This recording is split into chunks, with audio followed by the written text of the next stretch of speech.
Olá, professora! Olá, professor! Começa agora o vídeo tutorial do livro O Vale de Solombra, de Eustáquio Gomes.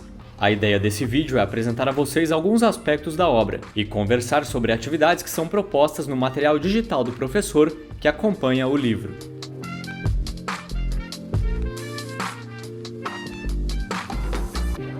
Em primeiro lugar, convidem os alunos a manusearem o livro, observando as escolhas da edição. Peça para eles falarem sobre suas primeiras impressões sobre a capa e as ilustrações que a compõem.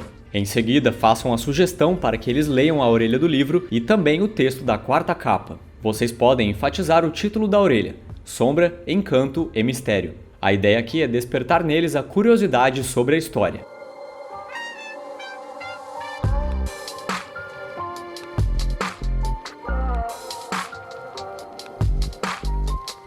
A esta altura, vocês já tiveram oportunidade de ler a obra e sabem que estão diante de uma novela repleta de fatos históricos, ideias filosóficas e algum elemento sobrenatural. Será muito importante explorar esses temas nas atividades de vocês, de maneira a não procurar respostas simples ou únicas. Até porque o Vale de Solombra deixa muitas questões no ar, e isso é proposital para manter o clima de mistério.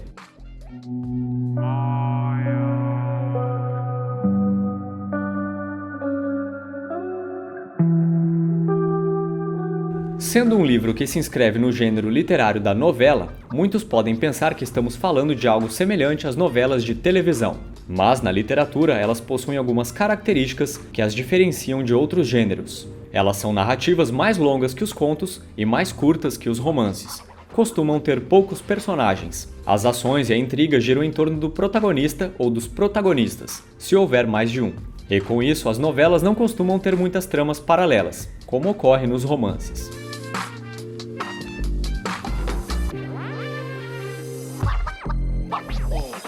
Vocês perceberam que a história do livreiro Luiz Quintana se desenrola em torno do seu ceticismo sobre os mistérios da vida e da morte, porque ele só acredita no que vê. Mas os acontecimentos que envolvem o seu desaparecimento vão lançar muitas dúvidas sobre a parte 2 do livro.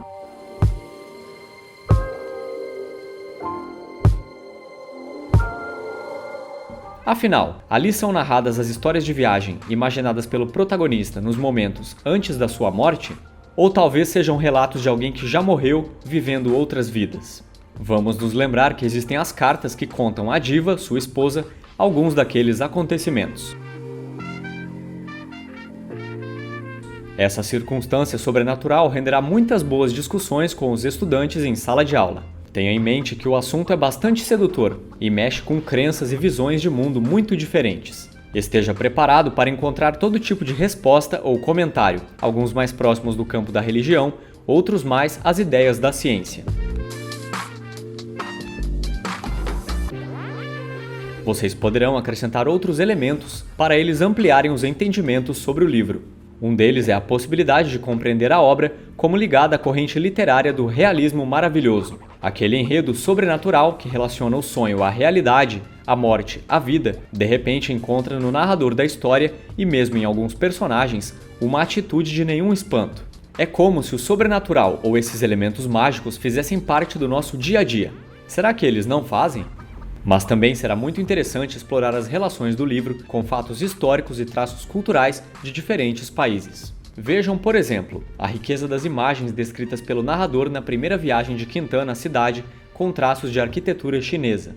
Os telhados com pontas repuxadas, as lanternas vermelhas e o kimono de seda malva usada por uma das personagens indicam as características do lugar. Em outro trecho, a narrativa menciona medinas, minaretes e mesquitas, construções da cultura árabe que provocam a imaginação ancestral sobre as belezas do Oriente. Vocês podem pesquisar mais sobre esses lugares e compartilhar as imagens com os seus alunos. Um dos fatos históricos mencionados no livro remete a uma descoberta arqueológica fantástica. O ebó, personagem que representa muitos seres imaginários, dá a entender que foi um dos guerreiros de terracota. Essa menção nos leva ao imenso conjunto de esculturas que hoje é considerado Patrimônio Mundial da Unesco e que data de 2 séculos antes de Cristo. Como podem ver, há muitos temas a debater com os alunos sobre o Vale de Solombra. Recomendamos que leiam atentamente o material digital do professor e fiquem à vontade para fazer as adaptações que acharem mais pertinentes à sua realidade. Esperamos que seja um trabalho proveitoso. Até a próxima!